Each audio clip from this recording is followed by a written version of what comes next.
Fact number 1 guys, क्या आपको पता है कि चाइना हम सब इंडियंस के बालों से करोड़ों रुपए कमाता है? लेकिन कैसे?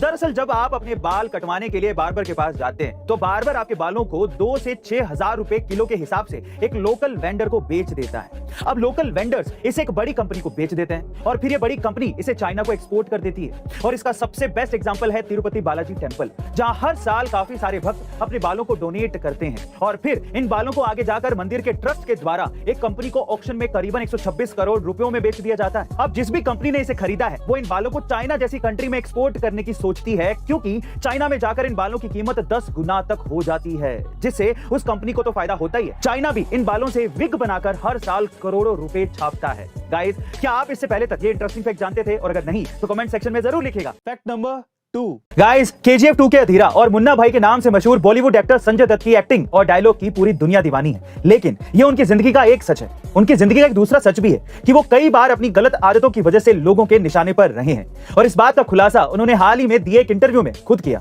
दरअसल उन्होंने इस इंटरव्यू में अपने कैंसर स्ट्रगल के साथ साथ उस बुरे वक्त के बारे में भी बताया जब वो ड्रग की लत का शिकार हो गए थे। और सबसे हैरानी की बात यह है कि वो ये ड्रग्स लड़कियों के सामने कूल दिखने के लिए लेते थे, लेकिन धीरे धीरे हालत इतनी ज्यादा खराब हो गई कि लोग उन्हें चर्सी और नशेड़ी बुलाने लगे थे और तब जाकर उन्होंने रिहैब सेंटर जाने का फैसला लिया और इस ड्रग की लत को छुड़ाने के लिए जिम में भी खूब पसीना बहाया ताकि कोई भी उन्हें नशेड़ी और चर्सी ना कहे। वैसे गाइस, आप संजय दत्त की इस नजरिए के बारे में क्या सोचते हैं? कमेंट सेक्शन में जरूर लिखिएगा। फैक्ट नंबर 3 गाइस, आजकल वाईफाई का जमाना है, जहां देखो वहां आपको फ्री वाईफाई मिल जाएंगे और लोग भी इंटरनेट चलाने के लिए इन वाईफाई का यूज बड़े अच्छे से करते हैं, कुछ ज्यादा ही करते हैं। लेकिन क्या आप ये जानते हैं कि अगर आप किसी भी दूसरे पर्सन के वाईफाई से कनेक्ट करते हैं या फिर उसका यूज कर रहे हैं, वो भी उसकी इजाजत के बिना, तो आपको जेल हो सकती है। जी हां गाइस, इंफॉर्मेशन टेक्नोलॉजी एक्ट 43 के तहत अगर आप किसी भी दूसरे पर्सन के वाईफाई कनेक्शन का यूज कर रहे हैं और वो भी उसे बताए बिना, तो उसकी कंप्लेन करने पर आपको 3 साल तक की जेल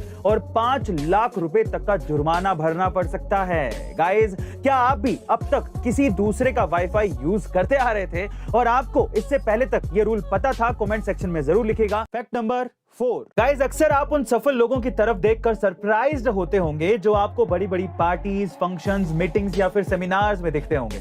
दरअसल ये वो सफल लोग हैं जिनमें टैलेंट की भले ही कमी हो, लेकिन उनकी कम्युनिकेशन स्किल इतनी लाजवाब होती है कि कोई भी पर्सन जब उनसे बात करता है या फिर उन्हें सुनता है तो उनका मुरीद हो जाता है और उनकी यही खूबी उन्हें सफल बनाती है। वैसे गाइस, अगर आप भी इस तरह की कम्युनिकेशन स्किल बिल्ड करना चाहते हैं तो how to talk to anyone book की बुक समरी कुकू FM पर सुन सकते हैं।